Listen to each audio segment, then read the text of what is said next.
Disappear. That's what my son told me. At his 30th birthday party. In the mansion I built with 40 years of sweat and sacrifice. He thought he was burying the old man. He didn't realize he was just handing me the shovel for his own grave. The music was jazz. Smooth, expensive, and completely soulless. It drifted through the grand ballroom, mixing with the clink of crystal and the low murmur of powerful people. This was Michael's night, his 30th birthday gala, a spectacle of wealth, my wealth. I stood near the grand piano, watching the show. Politicians, investors, sharks in $1,000 suits. They were all here, bathed in the golden light of the chandeliers. It was the perfect picture of success, but I felt like a ghost at my own feast. If you're listening to this, subscribe to the channel and let me know where you're watching from. It helps to know I'm not the only one who's seen the dark side of ambition. I built Apex Innovations from nothing, a tiny cramped office above a noisy diner. 40 years. 40 years of risk. 40 years of missing dinners and postponing vacations. I sacrificed time with my late wife, Sarah. All of it for him, for Michael. I gave him an empire. I never thought he would try to steal the keys. I never thought the person I built the world for would be the one to burn it down. He was across the room, the center of everything. He wore a tuxedo that cost more than my first car. His smile was bright, polished, utterly hollow. His wife, Emily, clung to his arm. She wore a shimmering gold dress that seemed to swallow all the light in the room. They were the golden couple, the future of the industry. But I knew the truth. The gold was fake, and it was starting to rust. I watched Michael laugh with a board member. He had Sarah's charm. He knew how to make people feel important. But lately, his charm felt cold, transactional. Ever since Emily entered his life 3 years ago, Michael had changed. The drive I encouraged had morphed into greed, a relentless, grasping hunger. He wasn't building anymore. He was taking, and he was taking from me. The tension had been building for months. It wasn't just whispers in the hallways. It was open defiance. I remember a board meeting 3 weeks ago. I was presenting the timeline for Genesis, our new platform, my masterpiece. We launch in Q4, I stated. Stability is key. We cannot rush this. Michael cleared his throat. He didn't even look at me. He looked at Robert Harrison, our biggest investor. With respect, Arthur, Michael said, using my first name. He never called me Arthur in meetings. Q4 is too slow. Cybercorp is breathing down our necks. We need to launch in Q2. We need aggression, not caution. The room was silent. The challenge was public. I gripped my pen until my knuckles turned white. Aggression without stability is suicide, Michael, I said, my voice tight. We've discussed this. Things change, Arthur, he said, smirking. The market doesn't wait for stability. He was painting me as an old man, afraid of risk, outdated. And the worst part? I saw Robert Harrison nod slightly in agreement. The seeds of doubt were sprouting. The poison was spreading. Now at the party I clutched the speech in my pocket. Tonight was supposed to fix everything. The transition plan. I was stepping down as CEO in 2 years. Michael would take over. It was the dream Sarah and I shared. A legacy passed from father to son. But the air in the room felt too thin, too brittle, like glass about to shatter. David approached me. He was my CFO and my oldest friend, the man who had been with me since the beginning. His eyes were tired. His face was grim. He always chewed on a toothpick when he was worried. He was chewing on one now. Arthur, you look like a man facing a firing squad, he murmured. He handed me a glass of water. I feel like one, David, I replied, keeping my voice low. I took a sip. The water tasted like ash. Have you seen the guest list? I asked him. Half of these people are vultures, circling, waiting for me to stumble. David nodded, following my gaze to Michael and Emily. They were whispering, their heads close together. Emily glanced at me, then quickly looked away. They smell blood in the water, Arthur, David said. The rumors about your immediate retirement are getting louder. Michael has been fueling them. They are not rumors if I am the one planning it, I said, trying to sound confident. I failed. I just hope Michael is patient enough to wait 2 more years. Genesis has to be stable. David pulled the toothpick from his mouth. Patience is not Michael's strong suit. And Emily, she is the gasoline to his fire. What does she want, David? They have everything. She wants the title, the power, the status, David said, his voice grim, and she wants it now. He leaned in closer. His next words chilled me to the bone. Be careful, Arthur.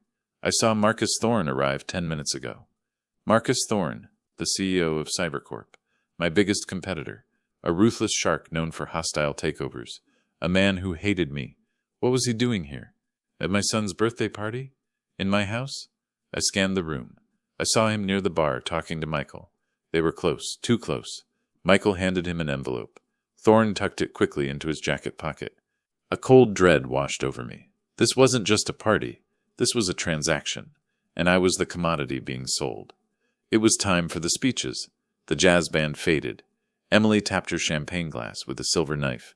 Ting, ting, ting. The chatter died instantly.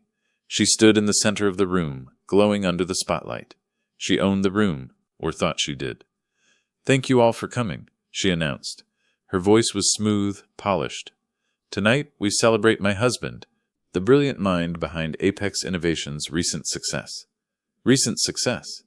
I built the foundation she was standing on. I built the walls around her, and the undeniable future of the company, she continued. She was rewriting history, and I was becoming a footnote in my own story. Then she turned to me. Her smile was tight, dismissive. And now, a few words from the man who started it all, she said, her voice dripping with fake sweetness. Then she added the knife twist, though perhaps it's time he let the new generation take the lead. Arthur. It was a command, not an invitation. A public humiliation disguised as a tribute. The room felt cold. I could feel the eyes on me, pitying, speculating, mocking. I walked slowly toward the center of the room. The crowd parted. They saw Arthur Vance, the tech mogul, the visionary. They didn't see the father whose heart was cracking in two. They didn't see the man walking the plank. I reached Michael and Emily. Michael refused to meet my eyes. He stared at a point above my shoulder. His jaw was clenched so tight I thought his teeth might crack. A muscle twitched in his cheek. He was ready for the kill. 30 years, I began. My voice was rough. I cleared my throat. I tried to project strength. It goes by in a blink. I remember the day Michael was born. Sarah held him, exhausted but glowing. She told me he was going to change the world. I've worked every day since then to give him the tools to do just that. I paused, pulling the speech from my pocket. I looked at my son. I searched for the boy I remembered. The boy who used to sit in my office, programming simple games. His face lit up with excitement. Where did that boy go? I couldn't find him. I only saw the cold ambition of the man standing before me. And tonight, I continued, forcing a smile, I am proud to announce the plan. I took a deep breath. In 2 years upon my retirement and the successful launch of the Genesis platform, Michael will take over as CEO of Apex Innovations. The room applauded politely.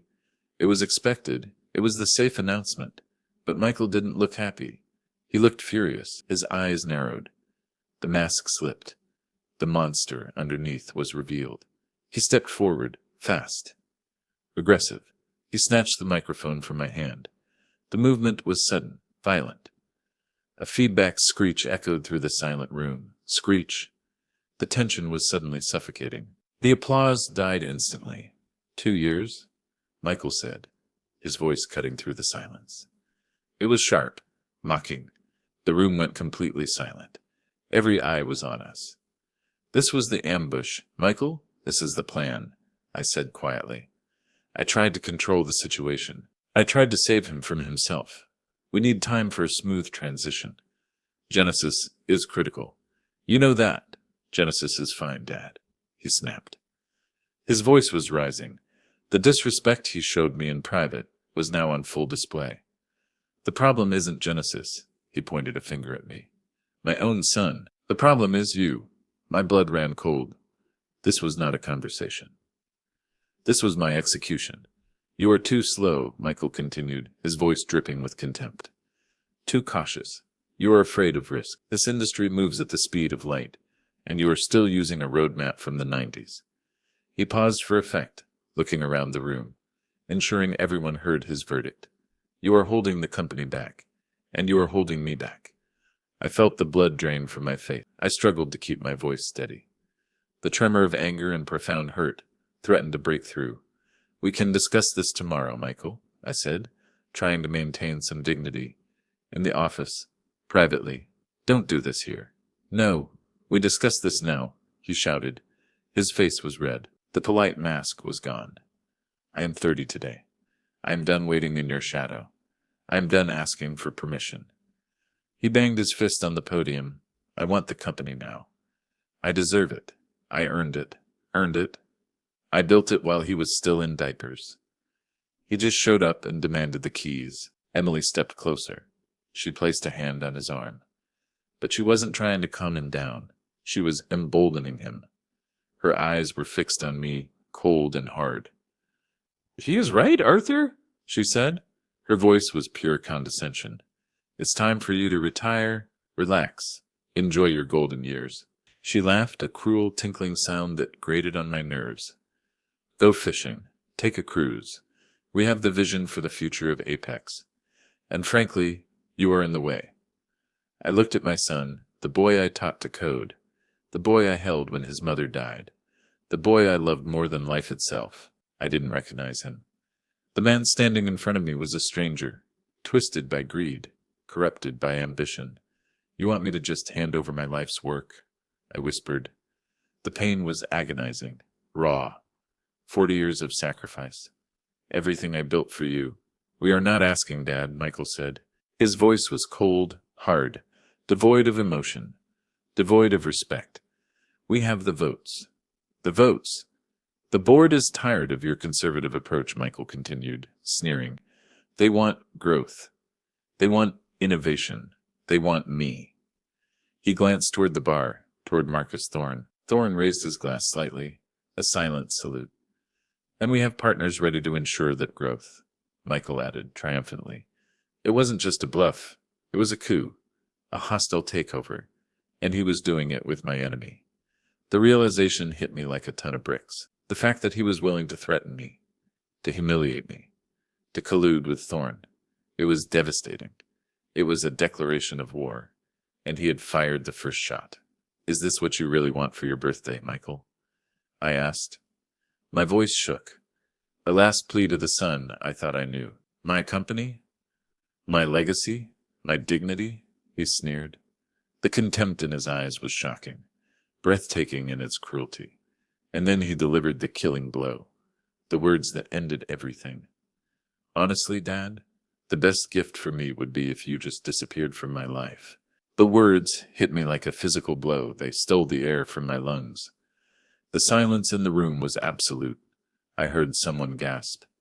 David, perhaps, disappear. After everything I had done, after every sacrifice, after a lifetime of unconditional love, he wanted me gone, erased, forgotten. A strange, terrifying calm settled over me. The pain was still there, deep and agonizing, a gaping wound in my soul. But the confusion, the doubt, the hope, it was all gone. I finally saw the truth. My son was gone. The man standing in front of me was a monster, and I had created him. I looked at Michael, then at Emily. She watched me with barely concealed triumph. Her eyes glittered like diamonds, cold and hard, and I smiled. It wasn't a happy smile. It was the smile of a man who finally accepts a terrible, devastating truth. The smile of a man who realizes he has nothing left to lose. "Okay, Michael," I said softly. My voice was clear and steady now. The tremor was gone, replaced by cold resolve. "As you wish." I folded the speech carefully. I put it back in my pocket. I turned around and walked out of the ballroom. I didn't say goodbye. I didn't look back. I walked through the sea of shocked faces, past the expensive decorations, past the remnants of the life I thought I had. As I stepped out into the cool night air, I took my first deep breath in hours. The music started up again behind me, hesitant at first, then swelling to fill the void I left behind. But I was already gone. I had disappeared. I didn't go to my penthouse. Too many memories. Too many ghosts. Sarah's laughter. Michael's first steps. I couldn't face the emptiness. I got into my car and drove. The city lights blurred through the unshed tears in my eyes. I drove without a destination. The familiar streets felt alien. Hostile, I ended up at David's house. Modest, quiet, a stark contrast to the cold grandeur I had just left. It was a sanctuary, a war room. David opened the door before I knocked. He must have left right after I did. Arthur? I saw it all. I saw Thorin. I'm so sorry. His voice was filled with genuine concern, a balm to my wounded soul. I'm fine, David, I said, walking past him. The house smelled of old books and coffee. Familiar, safe. I sat down heavily on the sofa. The exhaustion hit me like a physical weight, the weight of 40 years crashing down on me. He said he wanted me to disappear, I said. My voice was flat, devoid of emotion. The words still echoed in my ears, a constant reminder of the betrayal. David swore under his breath. He paced the room angrily. That arrogant little punk, I knew it. They weren't just trying to force your hand. They were planning a takeover with Cybercorp. Tonight was supposed to be the announcement. They did more than that, David, I said. I looked up at him, the cold resolve returned to my voice. They showed me who they really are. I paused, and they freed me from the guilt of what we have to do. David stopped pacing. He knew exactly what I meant. The investigation, the secret we had been guarding. For the past year, David and I had been secretly investigating Michael. It didn't start with a bang. It started with a whisper, a small inconsistency I initially dismissed. The investigation started because of someone brave, someone I failed to protect. Her name was Laura Chen, a junior analyst in finance, young, sharp, eager to please. She brought me a report 6 months ago, late one evening. Mr. Vance, I'm sorry to bother you, she had said, her hands shaking slightly. She was nervous. But these invoices from ME Solutions, they seem irregular. She pointed to the data. The services rendered are vague, but the payments are substantial. And the vendor address. It's a P.O. box. I looked at the report. ME Solutions. I didn't recognize the name. Michael approved these, I said, frowning. I know, sir. I asked Mr. Michael Vance about it, Laura said, looking down at her shoes. She was afraid. He told me to drop it. He said it was high-level strategy I didn't need to understand. She looked up at me, her eyes pleading. It just doesn't feel right, sir. I dismissed her concerns. I chose to be blind. I told myself Michael was learning, making mistakes. I told Laura to trust his judgment. I betrayed her trust in me. I wanted to believe my son was just bad at his job. Not that he was a thief. 2 weeks later, Michael fired her. He claimed she was incompetent. He buried her career, and I let him. That guilt still burned in my stomach. It was a bitter pill I swallowed every day, but David wouldn't let it go. Further, we need to look deeper, he insisted after Laura was gone. The numbers don't lie, and my gut tells me something is terribly wrong. Laura Chen was on to something. We owe it to her to find out what. David hired an outside expert. He didn't want anyone inside Apex involved. He hired Maria Gonzalez. Maria Gonzalez was a forensic accountant. Sharp, relentless, a bulldog. She didn't care about the name Vance. She only cared about the numbers. She started digging, and the deeper she dug, the uglier the truth became. I remember the night David and Maria showed me the first wire transfer. We were in my office. The city lights twinkled below us. Maria laid the bank statements on my desk. ME Solutions, she said, her voice flat and professional. It stands for Michael and Emily. They are the sole proprietors. My hands were shaking as I looked at the undeniable proof. The offshore account, the massive withdrawals, millions of dollars. Are you absolutely sure? I asked, my voice trembling. This is Michael, my son. David looked at me, his eyes filled with pity, but also steel. We are sure, Arthur. Maria traced the funds. They are systematically embezzling from the company. I felt sick. The reality of my son's betrayal crashed down on me. The conflict between my love for him and my duty to the company, my duty to Sarah's memory. They were using the money to fund their lavish lifestyle. The cars, the clothes, the vacations, the investments in their own ventures. They were stealing from the company I built, stealing from the employees who trusted me. But the embezzlement, as devastating as it was, wasn't the worst part. The real betrayal was still waiting in the shadows. And when we found it, it destroyed me. If this story has your heart racing, make sure to hit the like button and subscribe. Every click helps us keep uncovering stories that deserve to be heard. Because sometimes the truth is darker than fiction. The real betrayal came when Maria managed to access the servers of ME Solutions. It took her weeks. They had sophisticated encryption. But Maria was better. She called David late one night. "I'm in," she said, "and you need to see this." Now, we rushed to her office. A small, secure facility downtown. The room was dark, lit only by the glow of the monitors. "They aren't just stealing money," Maria said, her face grim. "They are stealing data. Specifically, the Genesis platform source code." She pulled up the files. My life's work, the future of Apex Innovations. It was all there, and they aren't just stealing it, she continued. They are selling it. She pulled up the email, the correspondence between Michael, Emily, and Marcus Thorne. CyberCorp. They were selling our secrets to our biggest competitor. Michael wasn't just embezzling, he was committing corporate espionage. I read the emails, the negotiation, the terms of the sale, the plan to launch a competing platform using my code. Billions of dollars. Michael wasn't just pushing me out, he was planning to destroy the company, to burn it all down and dance on the ashes. He was planning to erase me completely. The depth of the betrayal was staggering. It wasn't just greed. It was personal. It was vindictive. It was calculated cruelty. I sat in Maria's office, the silence deafening. The pain was paralyzing, but the clarity was liberating. I knew what I had to do. We needed help. This was bigger than embezzlement. This was federal crime territory. David made a call, a discreet channel. He contacted the FBI's white-collar crime division. We met with Agent Miller, a sharp, no-nonsense woman, specializing in corporate espionage. She reviewed the preliminary evidence. "This is substantial, Mr. Vance," Agent Miller said. She looked me straight in the eye. "But to make an arrest, especially one this high profile, we need ironclad proof. We need the final forensic report." She paused. "And you need to understand the consequences. Once you press the button, there is no turning back. Your son will go to prison." For a very long time, I nodded slowly, the weight of her words settling on my shoulders. "I understand, Agent Miller. We will get you the proof." Back in David's study, the present rushed back.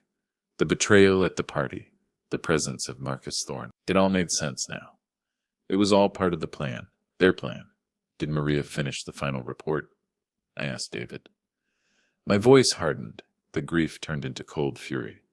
"She finished this afternoon," David said. He came back with a thick, heavy binder. "It's all here, Arthur, the financial records, the wire transfers, the emails between Michael, Emily, and Thorne, the timestamps of the code theft." He looked at me, his face grim. "It's airtight. Agent Miller is waiting for our signal." I opened the binder and looked at the evidence. Cold, hard facts that proved my son was a criminal, a traitor. I found an email from Emily to Michael, dated just last week. "Don't worry about the old man," it read. "Once we have the money from CyberCorp, we can crush Apex and him along with it. Thorne guarantees it. He wants to see Arthur broken." I read the next line and my blood boiled. "He will be left with nothing. A pathetic footnote in the history of the industry. We will finally be free." The cruelty was breathtaking. They wanted to destroy me. The paralyzing pain was replaced by pure, unadulterated anger. The realization that they were actively plotting my destruction solidified my resolve. I had struggled with this decision for months. How could I turn in my own son? I kept hoping he would confess. I kept looking for excuses. But tonight, Michael made the choice for me. He declared war, and I had to protect the company. I had to protect the employees who relied on me. I had to protect Sarah's memory. "It's time," I said, closing the binder. The sound echoed like a gavel delivering a final verdict. David nodded grimly. "What's the next step?" "We activate the protocols. We burn it all down." We walked into David's secure study, a war room filled with computers and servers. David sat down at the main console. He typed a series of complex commands. The screen lit up, displaying the intricate network of Apex innovations. The first step was protection. And secure the assets. Freezing all corporate accounts linked to Michael Vance and Emily Vance, David said, his fingers flying across the keyboard. A confirmation chime sounded. Done. Revoking their access. I instructed. Building, emails, company servers, everything. Lock them out of the kingdom. Done. Activate the firewall protocols, I continued. Lock down the Genesis platform. Initiate the data wipe protocol on the stolen drives. If Thorin tries to access the code we know he has, they erase. The code becomes useless. Activating now, David confirmed. The Genesis platform was safe. The Empire was locked down. My phone buzzed on the table. It was Michael. I ignored it. I watched the progress bar on the screen. As the security protocols activated, it buzzed again. A text message flashed. My corporate card was just declined at the bar. The Ketters are demanding payment. What did you do?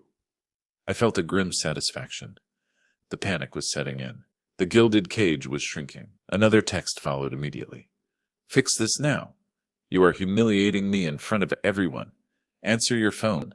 The reality of his situation was starting to dawn on him. He had no power, no control. I didn't reply. The silence was my answer. He wanted me to disappear, so I did. The second step was the submission. The retribution. Upload the audit report, I instructed David. The entire binder. To the FBI server. David uploaded the evidence. The upload bar crawled across the screen. Each percentage point a nail in my son's coffin. It's sent, David said. His voice was quiet but firm. We sat in silence, waiting. The clock on the wall ticked loudly, each tick a countdown to the inevitable destruction of my son's future. The weight of my decision settled in my chest. Heavy, cold. My phone rang again. This time, it was Emily, I answered. Curious to hear her reaction, the sound of chaos erupted from the phone. Music still playing, but overlaid with shouting. Confusion, panic. Arthur, you spiteful, vindictive old man, she shrieked. Her voice was hysterical. The polished facade was gone. You are ruining everything. We had a deal, she screamed. Thorn is here. He is furious. The data wiped. You destroyed the data. You just cost us billions. Their arrogance was astounding. They were celebrating the sale of my company in my own house. Now they were angry that I stopped them. You don't turn the accounts back on, I swear I will destroy you, she continued, her voice rising in pitch. I will burn your precious company to the ground. Thorn will make sure you never work again. I hung up without saying a word. Her threats were empty now. They had already done their worst. They had already destroyed everything that mattered. The family. The news spread fast. The sudden freeze of executive accounts. The panic of the hosts. The anger of Marcus Thorn. The party, the celebration of Michael's ascension, was turning into toast. The humiliation was escalating. My phone rang again. It was Robert Harrison, the keyboard member Michael was trying to impress earlier. Arthur, what in the world is happening? His voice was tense. I'm still at the party. Michael is having a public meltdown. And Marcus Thorn... He paused, his voice dropping. Thorn just stormed out. He looked like he was ready to commit murder. He was shouting about breach of contract. What have you done? Michael is screaming about a technical glitch, Robert continued. But people are talking. Rumors about financial irregularities are spreading like wildfire. The press is starting to gather outside the gates, Robert said, panic rising in his voice. We need reassurance. We need to know the company is safe. I assured him. My voice was calm, professional, projecting the stability he needed. The company is secure, Robert. There has been a serious internal breach, a security threat, and I am handling it. A threat? Was Thorn involved? Robert pressed. I have the situation under control, I repeated firmly. I will brief the board tomorrow morning. The company is safe. I gave away nothing, but the tension was mounting. The pressure was building. The storm was about to break. We waited. The minutes stretched into hours. The silence in the room was heavy. With anticipation. With grief. I thought about Michael. The little boy who built Lego spaceships in my office, his face full of wonder. The teenager I taught to drive, the young man full of promise. When did that boy become this man? Was it my fault? Did I give him too much? Or did I not give him enough of what truly mattered? Time, attention, love. I thought I had. I thought we were close. But maybe I was blinded by my own ambition, blinded by my love for him. The questions haunted me. But the answers didn't matter now. It was too late. The damage was done. David checked his phone. His expression was grim. Agent Miller just texted. The FBI has coordinated with the local police. They have the warrants. He paused, looking at me with sad eyes. For Michael, Emily, and Marcus Thorne. Thorne, too. Good. He deserved to fall with them. He had to pay for his part in destroying my family. He looked up at me, his eyes filled with concern. They are on their way to the mansion. It's happening, Arthur. I closed my eyes. The finality of the decision hit me. The die was cast. There was no turning back. I had to see it through. I had to witness the consequences of his actions. I want to be there, I said, standing up. My legs felt stiff. Arthur, that's not a good idea, David warned. It's going to be ugly. It's going to be painful. You don't need to see this. He's still my son, I said, my voice thick with emotion. I need to see the end of this. I need to face him. We drove back to the mansion. It had been exactly 3 hours since I left the party. The irony was not lost on me. We parked across the street, shrouded in the shadows of a large oak tree. The party was over. The music had stopped, but the lights were still blazing. The ballroom looked like a crime scene waiting to happen. A crowd of reporters and journalists had gathered outside the gates. The vultures were feeding. And then the silence of the night shattered. The street flooded with flashing blue and red lights. A convoy of police cars and unmarked black SUVs swarmed the mansion. They blocked the driveway, surrounded the perimeter. The quiet night turned into chaos. The crackle of police radios, the shouting of orders. They are moving fast, David murmured, his voice tense. 50 agents and police officers, dressed in tactical gear. They moved toward the front door, brisk, professional. Agent Miller was leading the charge. We saw the door open. Not Michael this time. It was Marcus Thorne. He looked furious. He was trying to leave the sinking ship. Agent Miller stopped him. She held up her badge and a warrant. Thorne froze. His face turned pale.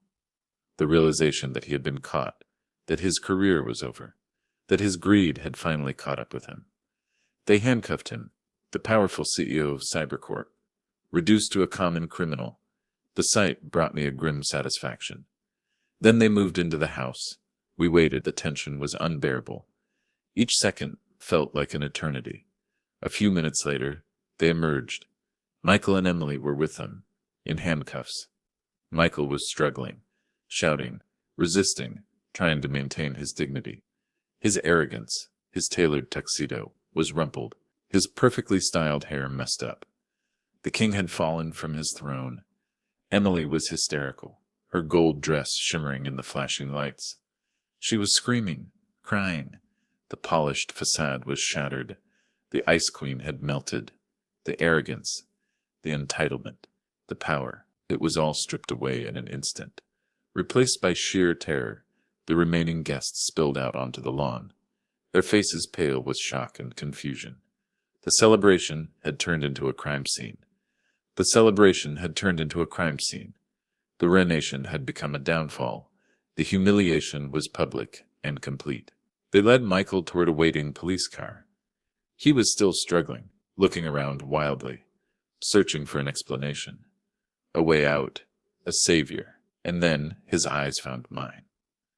Even from across the street, even in the chaos of the flashing lights and shadows, I knew he saw me. I stepped out from the shadow of the oak tree into the harsh glare of the headlights. I wanted him to see me. I wanted him to know. The realization hit him like a physical blow. His eyes widened, not just with fear, but with a profound, devastating understanding. He knew I had done this. He knew that I was the architect of his destruction, He knew that his wish had been granted, but not in the way he intended.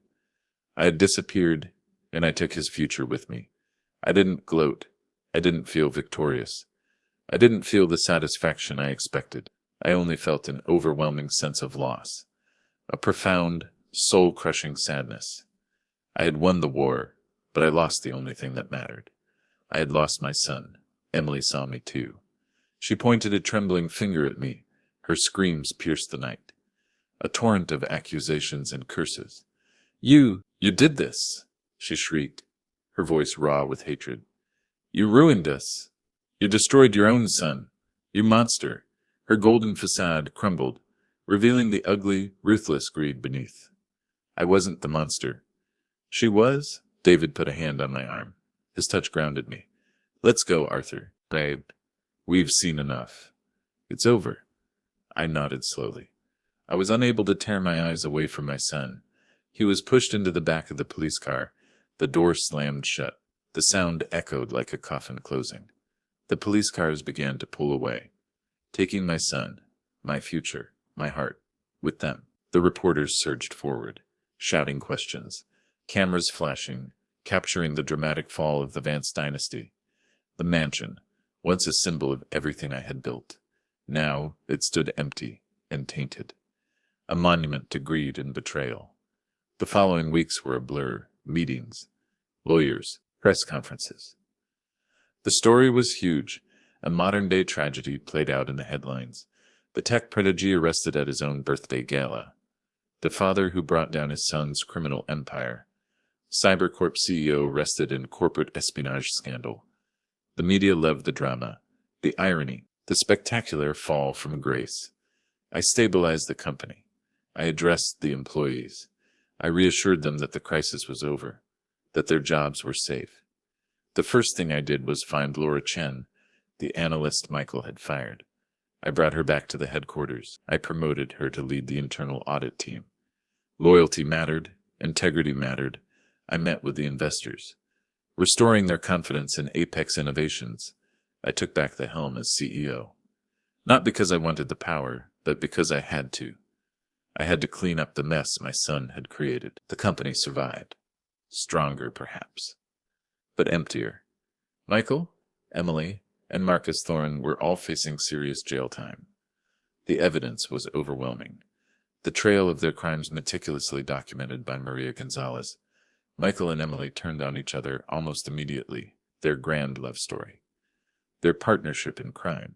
It collapsed under the weight of their greed and the reality of their situation. Emily claimed Michael manipulated her, that she was a victim of his ambition. Michael hinned Emily was the mastermind, but he was blinded by love and pressured into the scheme. The truth was they were both equally guilty. They were two sides of the same tarnished coin. Marcus Thorne fought the charges, but the evidence was too strong. His empire crumbled. 6 months later, the trial was over. It was swift, the evidence irrefutable. They were all found guilty. Grand larceny, embezzlement, corporate espionage. They were sentenced to 20 years in federal prison. I wasn't in the courtroom when the verdict was read. I couldn't bear to see the final nail in the coffin of my son's future. I couldn't bear to witness the public spectacle of his destruction. I read the news online, alone, in my office. The silence was deafening. 20 years. He would be 50 when he got out. His life was over, and I was the one who ended it. A few weeks after the sentencing, I finally gathered the strength to visit him.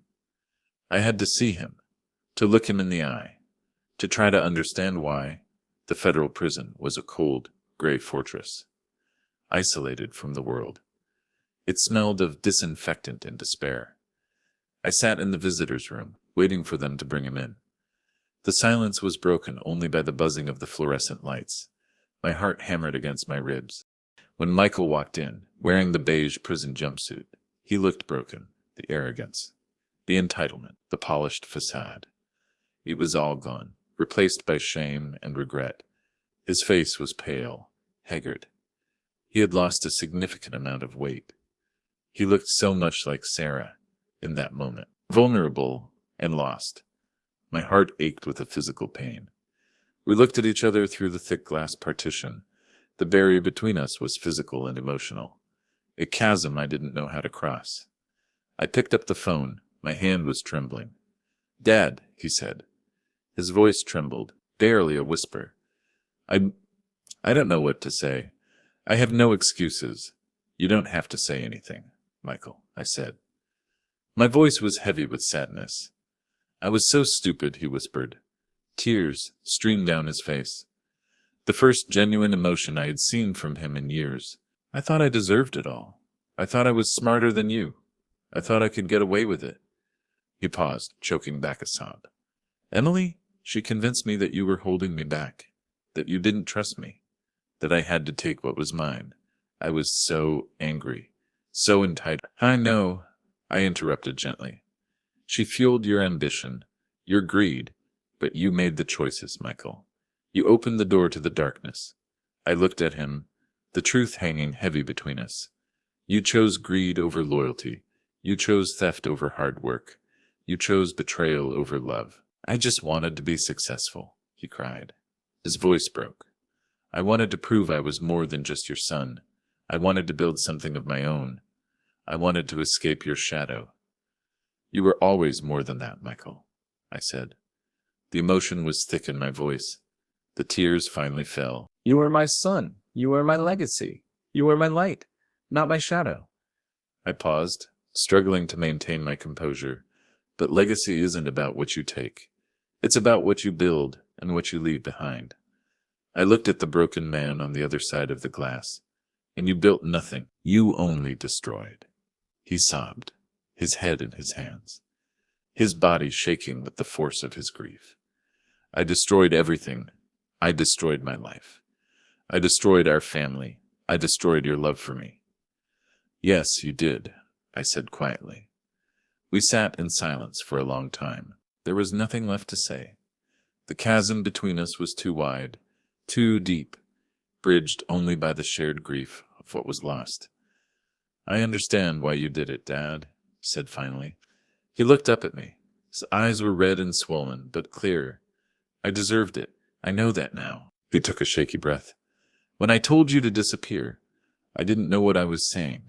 I was angry, entitled. I didn't realize what I was asking for. Yes, you did, I said. My voice was firm, but not unkind. You knew exactly what you were saying, and I listened. I gave you what you wanted. I stood up. It was time to go. The visit was over. Dad, please, he begged. His voice was desperate. He pressed his hand against the glass. Don't leave me here. Will you ever forgive me? Will we ever be a family again? I paused. I looked at my son, the man who had broken my heart, the stranger wearing the face of the boy I loved. I don't know, Michael, I said honestly. The truth was more painful than any lie. I really don't know. Goodbye, son. I hung up the phone and walked away. I left my son behind, trapped in the cage he had built for himself. As I stepped out into the sunlight, the fresh air filling my lungs, I felt the weight of the past few months pressing down on me. I had saved my company, my legacy, my integrity, but I had lost my son. The victory was hollow. The cost was devastating. I went back to the office. The city skyline stretched out before me, the testament to the empire I had built. But the empire felt empty now. The throne room silent. I sat at my desk and opened the top drawer.